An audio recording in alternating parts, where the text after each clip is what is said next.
Welcome to the Experts in Sport podcast, brought to you by the School of Sport, Exercise and Health Sciences at Loughborough University. Welcome to this special podcast on the National Rehabilitation Centre. This podcast looks into the development of this new exciting facility, its unique place in the world of rehabilitation, and the benefits that it would deliver to patients, research, healthcare professionals and the community. Today, I'm joined by Professor Mark Lewis, Dean of the School of Sport, Exercise and Health Sciences at Loughborough University, Professor Pip Logan, Director of Research and Knowledge Exchange at the University of Nottingham, and Miriam Duffy, Chief Allied Health Professional at Nottingham University Hospitals and the Programme Director for the NRC. Hi everyone, nice to have you on this special podcast. So I know it's a really exciting time to be talking about the National Rehabilitation Centre, or NRC as it's often referred to. Today we're going to focus on the development of the NRC, its unique place in the world of rehab, and the benefits it will deliver to patients, research, healthcare professionals and the community. So let's get straight in there. So Mark, what is the NRC and how did the idea for the NRC first develop? Yeah, thanks, Martin. So the NRC really came out, ironically, considering what it's trying to achieve from British operations in Afghanistan, Operation Herrick. As you'll be aware, that was British operations from 2002 to 2014, I think, roughly in that period. And in that time, it's always astounding in the saddest way, the human being's ability to injure each other in more and more exotic and weird ways. And one of the biggest things during that conflict, which changed during the course of it, was one, the survival rate. So injuries which would have killed people on the battlefield, even 10 years period weren't, but people were coming back with much more complicated injuries. And therefore they required much more complicated rehabilitation. In the military, there's a part of the military called Defence Medical Services. That's across all of the disciplines. So that's the Navy, the Air Force, the Army. And the individuals will be, and then I think they also pioneered actually sort of field hospital, as you might want to call it, operations for people to then be transported to University Hospitals Birmingham, which is the Chronic Rehabilitation Centre, and then, the Acute Rehabilitation Centre. And then moved to the Defence Medical Rehabilitation Centre, the DMRC. This was in a place called Headley Court in Surrey. And in and around 2009, Duke of Westminster, who his involvement, in fact it's the next Duke of Westminster, that was the 6th Duke of Westminster, his son is now Duke of Westminster, the 7th, who was a senior reserve appointment in the Ministry of Defence, was very connected with DMRC in Headley Court, and he would visit regularly. Now at that time it was inundated, probably bursting at the seams, with people coming back from that conflict who needed complex rehabilitation moving forward. And he said he wanted to do something significant to help those who'd served on behalf of the nation who'd become seriously injured. There was a lot of conversation at the time about the fact, it was an old country house basically, which had been sort of repurposed. I think it was repurposed from the Second World War, actually. I can't remember exactly. And it has a hodgepodge of buildings. And he said that we need something bigger and better. We want to really recognise these people. The then Defence Secretary also supported the Duke and said we should do it. And by the way, we should do something for the nation too. What does that mean? Well, in a lot of the thing about sport in the military is they're early adopters. They'll do things. Pip will tell you, because she's a clinician, that it takes the NHS a very long time through the NHS ethics process and all of those processes to be able to do things. Things happen much more quickly because of they need to happen quickly, but the sport and military. And so you often see a lot of the advances in, say, historically in plastic surgery or whatever would have come from what happens in conflict, then translated to the more general population. So there was also an idea that something should be done for the nation as well. So Defence and National Rehabilitation Centre plan was developed by the Duke of Westminster. The Duke of Westminster they are basically Grosvenor Estates. And if you look up Grosvenor Square and places like that in London, and large land ownership, what the Duke did was, with the then Defence Secretary, is to put together this plan for the Defence and National Rehabilitation Centre, the D. It's alphabetic spaghetti, I'm afraid, Martin. The DNRC, which would be composed of a relocated DMRC from Headley Court and an NRC. So was put before Parliament, I think in 2009, and it was all agreed this is a really good idea. Why don't you get on with it? So what the Duke did was to get on with the DMRC part.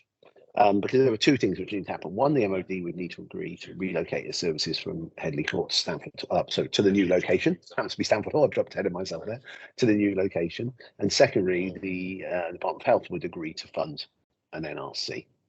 So the program was developed, it's put together. So we have a DNRC program lead who's Tim Gravel-Chapman, who leads the DNRC program and the broader program. And there's a DMRC and an NRC part. The DMRC is a £350 million refurbishment of a country house and park very near to Loughborough University, 4 miles away, called Stratford Hall. That was identified because they wanted a place which was less than an hour by road from Birmingham, and which was in the centre of the UK, and which also fitted the bill in terms of the look and the feel, and certainly the largest state, this idea of having lots of outdoor space as well for rehab. Again, just to add to the complexity here, the Duke of Westminster and Grosvenor Estates wouldn't be able to do that in their own name. So there was a charity created called the Black Stork Charity. So the Black Stork Charity raised £350 million through donations. £200 million, I understand, from 6 people. It's quite staggering when you think about it, to have the finance and identify somewhere to locate the DMRC. That programme continued. It was built. The landlord, the Black Stork Charity, gave permission for the building to happen. And the DMRC, Defence Medical Rehabilitation Centre, transferred its services from Headley Court to Stamford Hall and opened in autumn 2018. So the defence part has been running for quite some time. On the back of that, and this was, I can't remember exactly the year it was, but on the back of that, a certain point in that process, the Department of Health then said, we are committed to an NRC. And I won't go into this podcast, all the governance and all the things that have happened about where it's ended up, because it's been part of this programme, it's part of that programme. It's now considered one of the flagships of the New Hospitals Programme, which is a big, this government flagship around refurbishing state, etc. Good in some ways because it's linked it into an NHS, into a big programme. In some ways, though, it's made our job a little bit harder because actually, when something has the NHS associated with it, there are certain expectations around it, and Pip will probably go into it when she speaks. But we wanted the NRC to be different from existing setups and the way that things work. So we're currently 18 months or so away from the NRC being built. Plans are that it still will be built by next autumn, between late autumn, early winter next year. And on the back of that, we have been for the last, I don't know how long it's been, Pip, 5 or 6 years. Can't remember how long it's been, that we've been working as the leads of the consortium, the academic consortium. There was a national bidding process to be the academic leads for the NRC, led by the board of the Defence and National Rehabilitation Centre programme, the broader programme. We won, and we were asked to do it together, exactly as we planned. Not Pip and I had been asked to do it together, but the two organisations, because through things like Midlands Innovation, which you might have heard of, the cluster of institutions in and around where we are, we'd kind of already been doing a lot of work in the background about setting up, because it's a huge asset for the region. It'll be a £500 million project in the end, £500 million project. It will be unique because there won't be another NRC and there won't be another DMRC.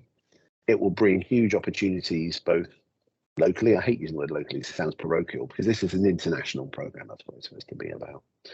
And so we're waiting for, we've been working together, the organisations, for quite some time now to do things like writing research bids. And we've been pretty successful actually on the back of that, on the back of the NRC, putting together a broader consortium. So the heart of it is Loughborough and Nottingham, universities with Nottingham University Hospital. We're very keen to emphasise they were asked to host it on behalf of the nation. We keep coming to this as the National Centre, and we're doing it on behalf of. So although we are key players, because it was recognised, unless it had good local buy-in, it wasn't going to work. So that was really important. And so we've been very well supported by the Universities of Derby, Leicester, Birmingham and Nottingham Trent. There are 20 plus other universities around the UK who have also been helping us and contributing to what goes on. The MOD is obviously involved in the NRC, because the other thing was about crossing over of expertise and being, and that to happen. And we've been working really hard on the R&I side. That can kind of happen without a premises almost, because we can. One of the things that in terms of the NRC build, which we've been fully part of the design of the building, what will happen in it. We didn't want to recreate things which happen in our organisations already. So some of that stuff under the NRC ban has already started. There will be things which will be unique in the NRC, of course. And then following up, we've also started thinking about our education and student experience, and certainly in Loughborough, and I know Pip could talk about Nottingham. We've got 3 programs which have now been sort of on the books to start being delivered next year.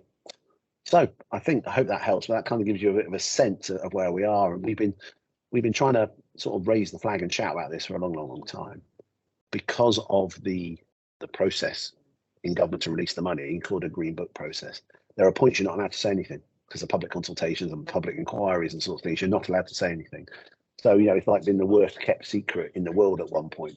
So that's why we're really pleased that we've got the opportunity at the Royal Society summer exhibitions, which are in July, to be able to talk more and more about it and talk about our partnership particularly. It's really interesting because obviously, I'm around this, and the history you've just given me there is really interesting, the development of it and how it came about. Yeah. So, thank you for that. And obviously, you've touched upon the academic consortiums and being led by Loughborough and Nottingham, with many other partners involved. So, Pip, if I want to bring you in now, so how is this collaborative approach benefiting everybody? Like, where is this going? What's the benefits of it in research, innovation? Maybe it's enterprise technology. What is it, and what are the benefits to everybody? Yeah, thank you, Martin, and thanks, Mark, for that great introduction. It is a really good collaborative event. It's a really good collaborative programme that we've got going on. And what's actually happened, even though the building's not going to be completed till November 2024, is that we've started on really big research and innovation projects leading to impact on real patients across the UK and globally as well. So our research portfolios in R&I have been led by winning grants across the 3 organisations with partners outside of those 3 partnerships. For example, doing things on rehab technology. So looking at how technology can help people have more rehabilitation, they can have better rehabilitation, they can live independent lives, they can get back to work, they can get back to their hobbies. Rehabilitation sometimes was seen as a Cinderella profession in research and in clinical work. And I think now having the NRC has really elevated that, and we can see the benefits for patients and for people through their physical and their mental health. So that integration is essential, and having the NRC building will allow us to have rehabilitation research and innovation in every aspect of it. So we're having research in the bedrooms, it'll be on the corridors, it'll be out in the greenfield site of the building, but it'll also be in the gym and in the spaces that we've got. So we see rehabilitation as not just that traditional look, that, older people with a walking frame. This is for rehabilitation for all age groups. So, and really building on a lot of the work that we've been seeing in the military, which, people saw at the 2012 Olympics. They saw people running on blades, they saw people using fantastic wheelchairs, leading completely independent lives after quite severe injury.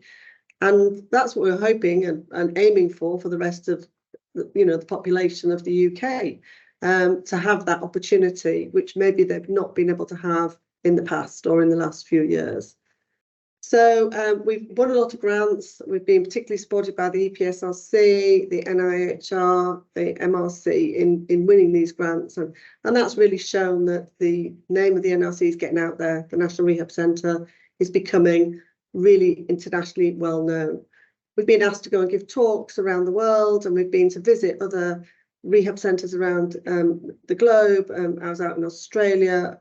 Mark's been to visit other places, and really sort of spreading the word that we're a collaborative group of people to build that research and knowledge.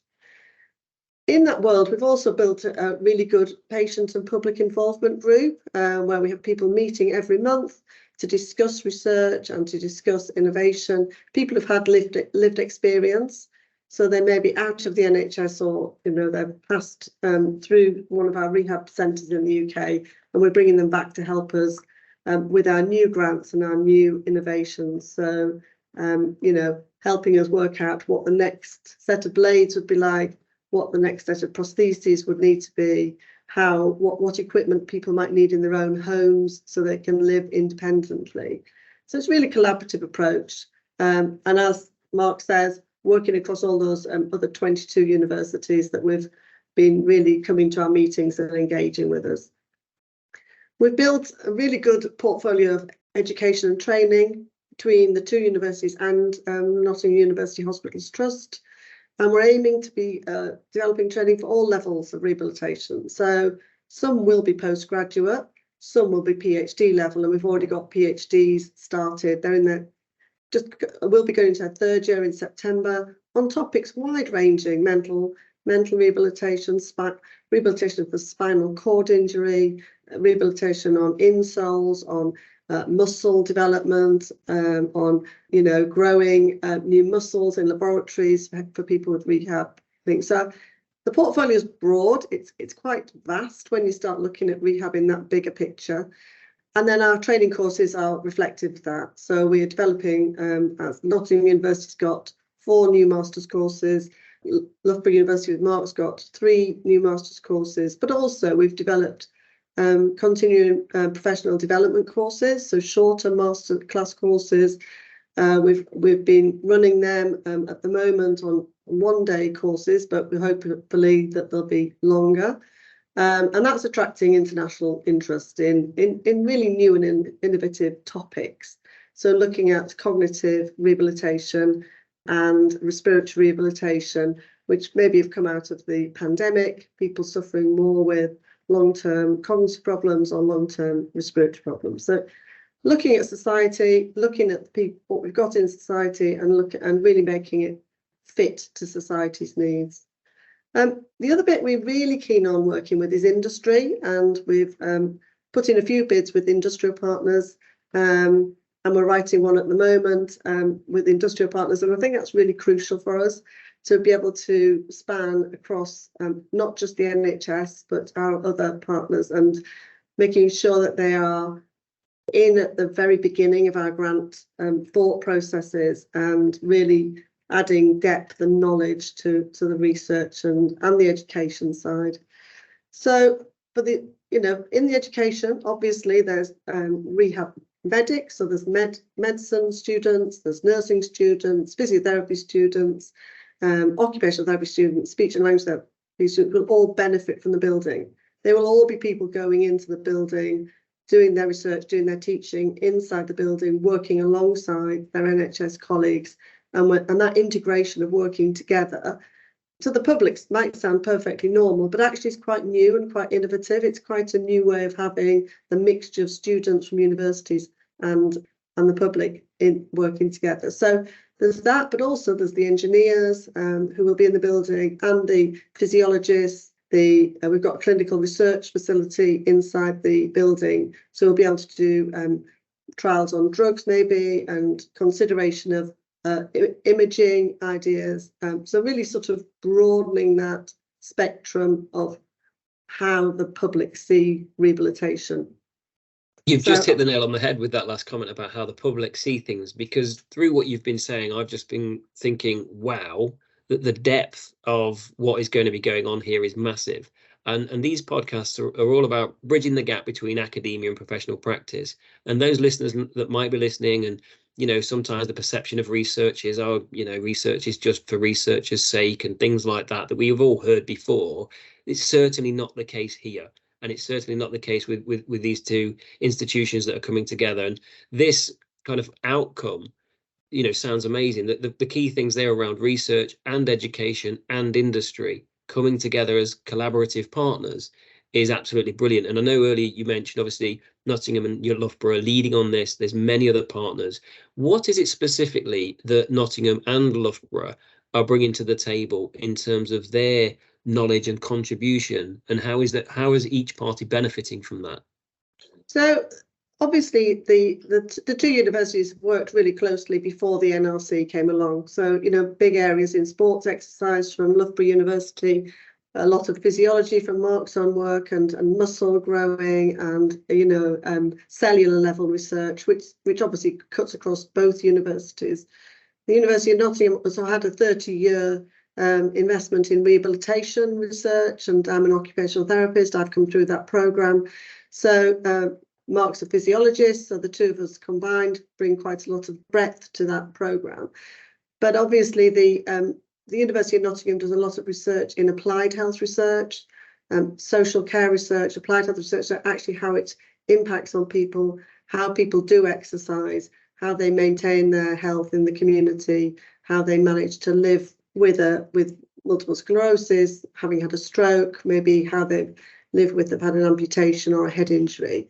I'll let Mark answer a little bit more about Loughborough University, but I think they complement each other, and we've been able to find that we're doing joint supervision for PhD students, and we're able to have the sort of medical and patient side of it coming from, I think, from Miriam will tell us more about this, but it's actually been really good because it's brought real life issues that the patients and the NHS have brought to the universities and said, oh, we really need to sort out this. We really need a bit of kit, which is going to be like a portable blood pressure monitor or something, or we really need some sort of new gadget that's going to help people be much more motivated to do their exercise, and therefore we start to be able to work on those projects. It doesn't stop us doing the blue sky thinking research. Obviously, universities do loads of blue sky thinking, but I think having that real, sort of society's need is also where we want to be. We want to help people get back to independent living and get back to their jobs and get back to their families and communities, and be able to do that without having to rely on other people to help them live their lives. So I'll let Mark talk a little bit more about what Loughborough's got, that's a slightly different angle, because we are different universities. So. Yeah, so by talking about, rather than talk about specifics, I think Pip's covered it really nicely. I think one thing I want to reiterate, and just hearing you two talk to each other over that last sort of 10 minutes has made me remind me that we want it to be for everyone. And I think sometimes the association with health or medicine or engineering or biosciences or NRC or NHS isn't always helpful. Everybody in their life has a major life event which they need to recover from. Everybody in their life, no matter how big or small it is. And so that's when you talked about how big and broad it was. That's exactly what we want it to be. We want everyone to feel they can be part of it. Whereas all the doors are open rather than the doors are all closed. And that includes everything, also sort of a prehabilitation as well, prevention, if you will, in different language. And I think Pip summed it up really nicely in terms of, this isn't just allied health professionals medicine. This is a completely range of everybody you could possibly imagine. We've mentioned scientists and engineers, and include social science as well as humanities, as broad as possible in the broadest possible sense. So why is it important to Loughborough? Well, because it's the opportunity for us to be involved in a world-leading activity.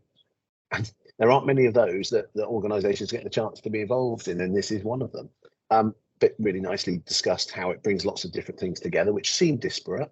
And sometimes we have had that. People saying, well, why is this? In fact, just very recently, even sometimes amongst our own group of people saying, well, why is that with that? And we say, and we quite well trained in the mantra now going back to say, no, it's really, really broad. That's how it's going to work. Because you don't know what the prevention or the rehabilitation thing is for an individual who has this sort of life event or that life event. It's very, very broad. And it's going to take a whole range of technologies and disciplines and interventions to be able to make that happen. The other thing which is really exciting about it in terms of, I think, the world leading activity and the national leading activity, and I think you both touched on it yourself and Pip in your conversation a little bit earlier, is the opportunity this gives us to change not just practice, but also to drive economic benefits, if you like. The region we're in is part of something called the Midlands Engine for Growth, which goes along the Northern Powerhouse and the Golden Triangle, all these vernacular that people use about the levelling up agenda. That's really, really, really important. One of the things we tried to do, and Pip's already touched on it, is by this world-leading activity, and Pip's already said, we've been around the world, Miriam's done the same, places. We know that we have the potential, but well, I believe we're world-leading already by even talking like we are, but to actually deliver on that, I think it's really important. So it's been picked up very well. We've been supported pretty well by, again, local government sounds very colloquial. It's a bit more than just local government, by government.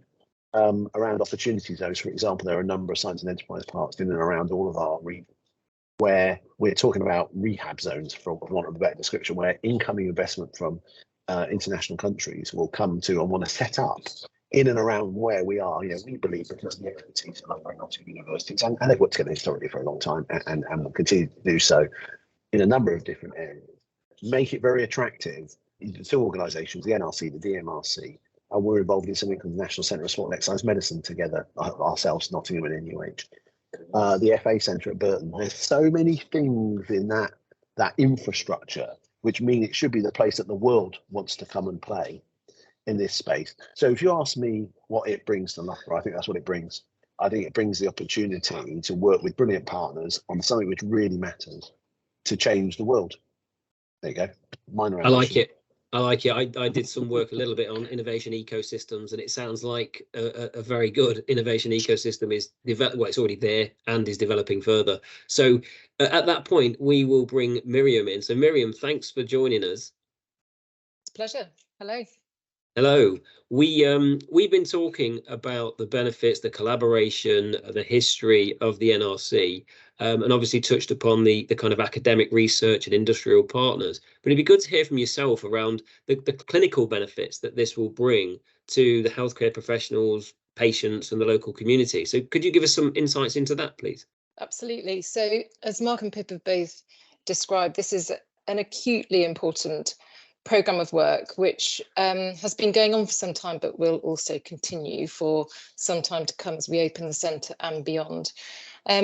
Rehab is a specialty in the health service and in the medical arena, which has been underinvested in for a very long period of time, and it's poorly understood, particularly around the impact that it has and the cost effectiveness of the interventions. So to give you some context around that, we in the health service align our acute services very well in terms of regional services. So we have real centres of excellence, such as Nottingham being one, around major trauma, neurosciences and other complex orthopaedic issues. So we concentrate expertise in one place. When we set up the major trauma system in 2012, our target was to save 20% more lives than previously, and we've achieved that.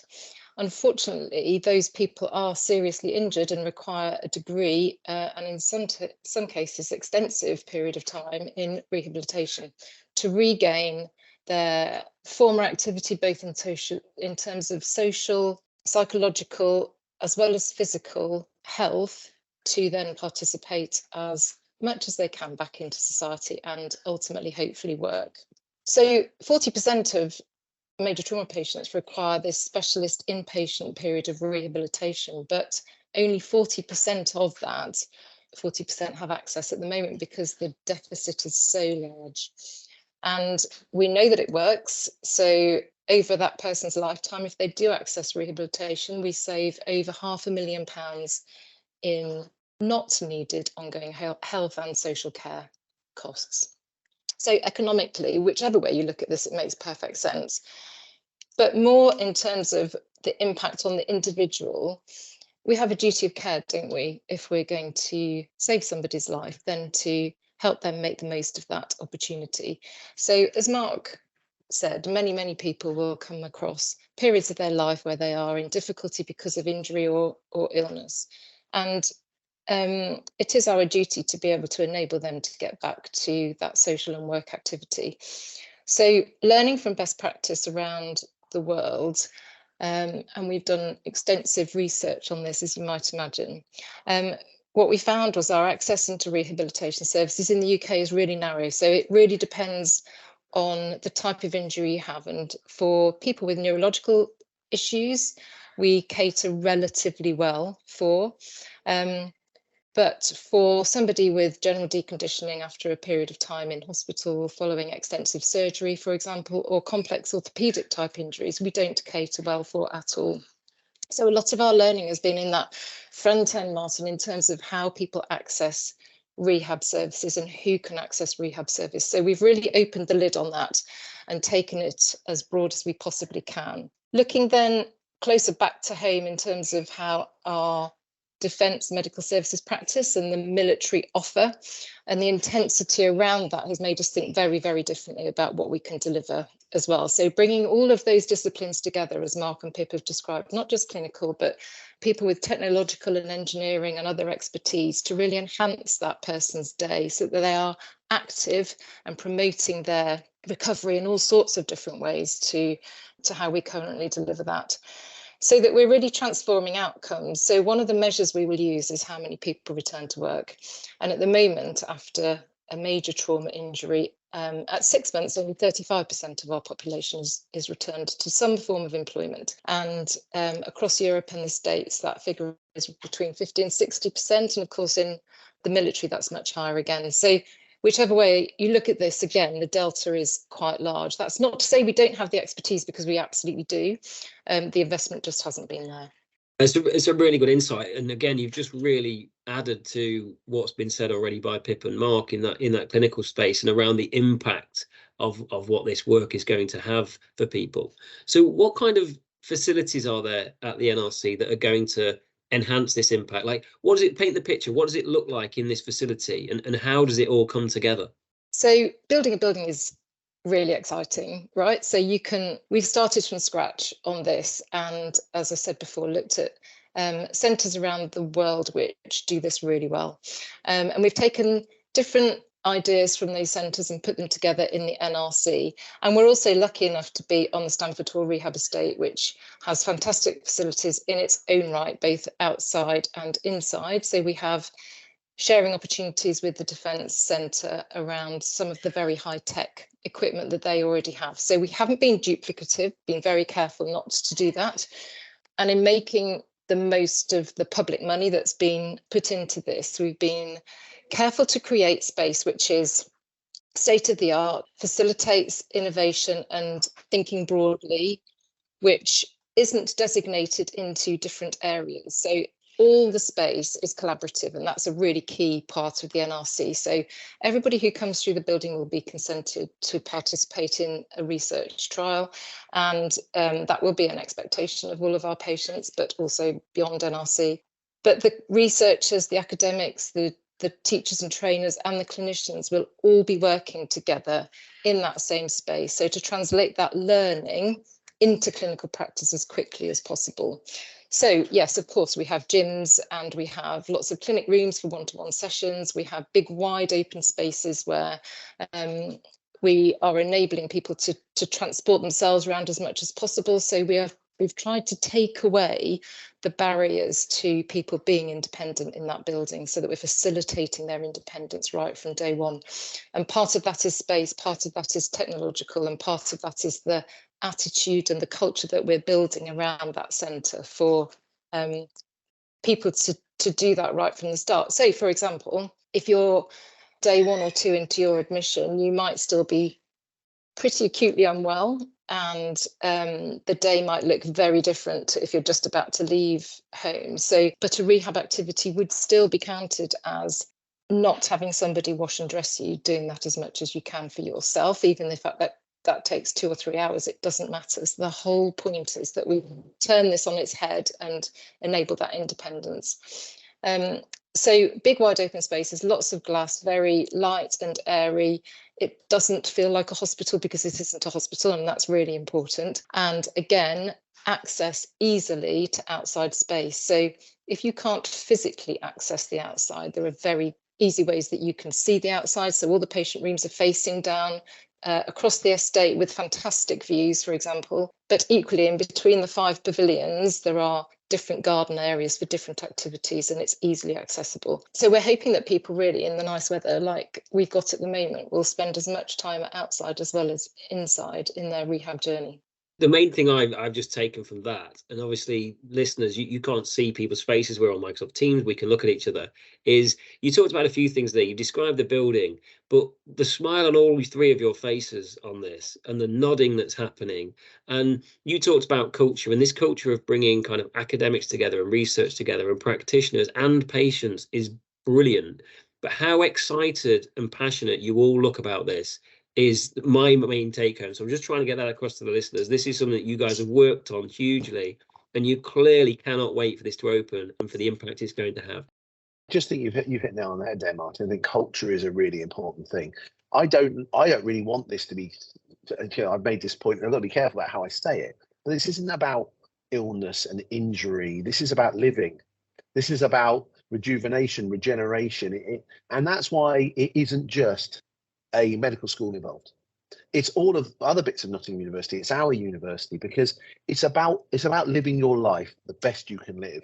And I think Miriam hit the nail on the head when she said military and sport actually set a very high standard. You know, if somebody's rehabbed in those organisations, they're going back to do their job at the highest level. They're not just going back to be able to walk out of the room. And I think Miriam's absolutely right. That's what's been really nice about the organisations on the academic side. Loughborough, obviously, a great reputation in around sport area. Nottingham, very good reputation in around that area as well. The military again, because it sets the standard much higher, and it says yes, we can have that standard. Now we might need technological advances. We might need to think about things differently to do it. You know, Miriam talked about some areas which are supported. So cardiac rehab is a really good example. There's one physiological metabolic condition where you get rehab, but not others. It's all really piecemeal, like Miriam's talked about, and some things are supported and some things not. It's not just going to be ill and injured people in the building. We will be having healthy volunteers. We will be having people coming in to do the sort of things you might imagine. So I just don't want, I don't believe we've said it, but I want to really reiterate, and I think you've said it already, Martin.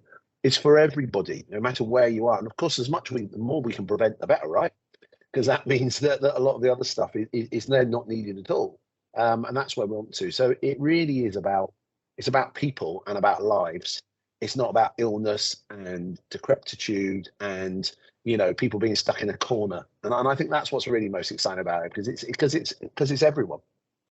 I just wanted to add a little bit about the facilities, because Miriam's done a really good overview, but also I think we've definitely got in the building some areas where people can stay with their families. So they'll be able to stay in flats. There'll be small apartments inside the building, but actually try out living independently inside.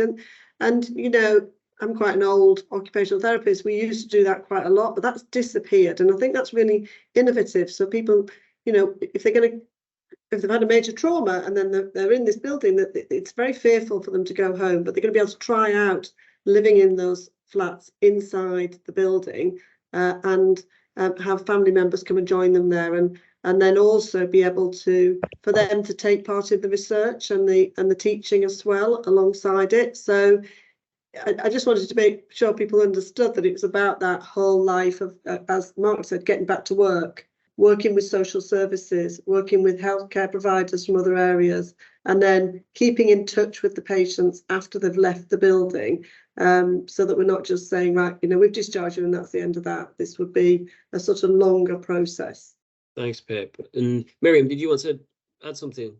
Yeah, so the other really interesting aspects to this building is that we'll be the first truly carbon net zero NHS building or clinical building that's been built in the country. So there's lots of technology that's gone into that. And this is a technology enabling building, so that in that journey back to work, for example, if people can pick up some of their working life whilst they're still in rehabilitation, then we will absolutely enable them to do that through great Wi-Fi and all the rest of it. So, and that's something that the military do really well, Martin. So whilst people are rehabilitating through the Defence Medical Rehab Centre, they are also doing a job in large part.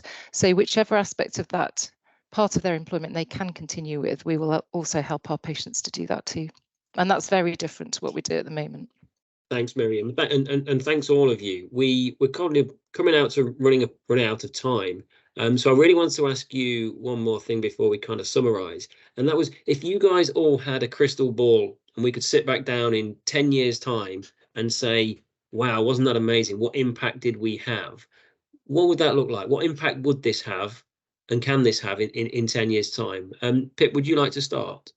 Yeah, so I would like the centre to be one of those places that people are actually actively asking to come to. So for the patients to be, you know, saying as soon as they come into a hospital, an acute hospital, but I want to go to the National Rehab Centre, I want to go there, I want to take part in the research. I also want the students to want to come and be there. I want the you know, people coming to Loughborough and Nottingham universities to say, actually, I'm coming there because I want to be able to go and try out the National Rehab Centre, learn something in there, and the word rehab to be on their mouths, you know, talking about rehab in that broader sense. And then I also want you know, to be able to open up the door to our international colleagues, so that we are the place to come to. In 10 years' time, people are talking about it all around the world, saying, go to the National Rehab Centre for training in, you know, in a whole range of activities. So I want it to be internationally known. I want it to be accessible for the people of the UK. And I also want it to be a place that people want to go learning and have their education at. So that would be my aim. They are some brilliant impacts. Mark, what impacts would you like to see? Well, I'd be interested to gauge Pip's and Miriam's face when I say this, but in a funny sort of way, I'd almost hope we don't exist in the future, because we've done things, we've enabled technology in such a way that people can access things in an easy way in their own home. We educate and help people around prevention, particularly around sort of cardiometabolic life events and things like that. So we actually don't need to exist in the same way. So for me, that would be the real way forward, is that, you know, people are living healthy, longer lives, and we've enabled that. So Miriam's already touched on the tech, both Miriam and Pip. We want that to be just commonly available either through industrial partners or however it's delivered. So people can look after themselves. And I think that's what I've learned most from this project, is being able to be having ownership and having agency over your own life and your own activities. That's actually what drives people the most. Like just from working with these brilliant guys and some of the brilliant stuff I've been involved with through this project, that's what drives people the most. So in a funny kind, I know that sounds like maybe not 10 years, it's maybe a lot longer than 10 years away. But that's kind of almost what we want to get to, that you know, living your life and being able to access things which enable you to do that is just commonplace. And I still think, and Miriam's touching it, it's just still too difficult at the moment, because maybe some of the tech hasn't been invented yet, and that's what we're going to do. That's one of the things we're going to do. But also, it's almost, again, I'm going to use the word that I've already used, it's cultural. And it's a culture of a population, really, that people want to be engaging with this. So, you know, perhaps not quite your 10-year question, but that's sort of what, you know, fundamentally what I'd like to see the future look like. Nice, Mark, and interesting. I'm going to throw in that I've just done a podcast with some leaders in the metaverse. Some people from MIT talking about the metaverse. So it could be, we could collaborate these podcasts and have a metaverse that's got this health kind of space going on, and nobody has to leave anywhere, and we're all healthy and fit and all the rest of it. So that's brilliant. Miriam, what about yourself? What would success look like? Well, so I totally agree with Mark, actually. I think 10 years is quite ambitious, but along that journey, in 10 years' time, I absolutely want to see rehabilitation transformed across this country and making it everybody's business, so that people understand what, if they're in that situation, they need, but also how to access it and how to do that in a really timely way so that they can live their best and most productive life. That's amazing. Look, guys, we've run out of time, really, and I often summarize the podcast, which, with the information you've given me, is very, very hard to do. This collaborative approach is brilliant. It's so broad, and there's the teaching, the research and the innovation, the enterprise that's involved, the industrial partners. Everybody seems to have a voice and a place at the table here. The main thing I took from some of you, was that people is central to this, and whoever those people are doesn't matter. Whether it's you as a patient, whether it's you as a doctor, whether it's you as a researcher, whether you're coming to learn, everybody, and you mentioned parents or partners, and that it is people. This is people. There might be technology led, there might be innovative things going on, but at the end of the day, this is about people, and it's about people living their best lives. And I think if people take that away from this, the NRC looks like a really exciting project, and I can't wait to sit down again in 10 years' time and see if everybody's redundant because Mark's vision has become true in 10 years. We'll always find something to do, Martin. We'll always find something to do. I just like your summary there. It's about culture. And the one point I was going to make is that we've said that, you said it's broad, it's multi-sphere, lots of things, and it's too easy. I think historically people say because it's difficult, we won't do it. Oh, it's hard getting lots of people together. It's hard getting communities communicating with each other. And we all sat there and said, that's nonsense. That's a bit ridiculous. And all of us, and not just us, there's a huge team of people involved in this in all the organisations and outside the organisations who are making this happen or making this happen. It's saying that's not an acceptable answer because it's difficult and people might not get on or whatever. We don't think that's a reason not to do it. It's completely the opposite. So I think you've summed it up really nicely. Culture is a really important part. On that, Martin, just one thing. I don't know if Miriam said it, but I don't know if the public rule. One of our things was we're not having wards in this building. There's no wards. So we said it's not a hospital, but we're not going to have a ward system, and we're not going to have a physiotherapy department system and an occupational therapy department. And we're not having a door that says University of Nottingham or Loughborough University on it. So, I think that's I think for the public coming into it, that'll be really innovative, new. I mean, to us, it seems like normal now because we've talked about it for 5 years, but actually coming in and sleeping in a bedroom but not sleeping on a ward, and going down to the gym and not going to the physiotherapy department is quite a nice way of looking at that cohesiveness and that newness, and that sort of like we're completely committed to the person as opposed to the names that we've had in the last, in the hospital settings. I have no authority whatsoever to say this, but really, I really do kind of say thank you to you guys, because like you say, and Mark mentioned there, this is so difficult, and people, do take the easy option. And this clearly isn't the easy option. This is person centric. This is how it should be done. And it often isn't how it's done. So, I can only imagine the work that you have all put in the background to make this a reality. So, on behalf of whoever I can speak for, I will say thank you, because this sounds amazing. And hopefully our listeners are really enthused by this, and whatever, people are essential to this. So anyone who's listening who might want to be involved, whether it's academics and research and are interested in it, go have a look at the website, go get in touch with me. I can pass people on to other people and those kind of things. And let's hope this really moves forward into something that is innovative and has the massive impact that we all hope for. Thanks for listening to the Experts in Sport podcast. If you'd like to get in touch, then please contact me, Martin Foster, at m.foster@loughborough.ac.uk. Thanks for listening. See you next time.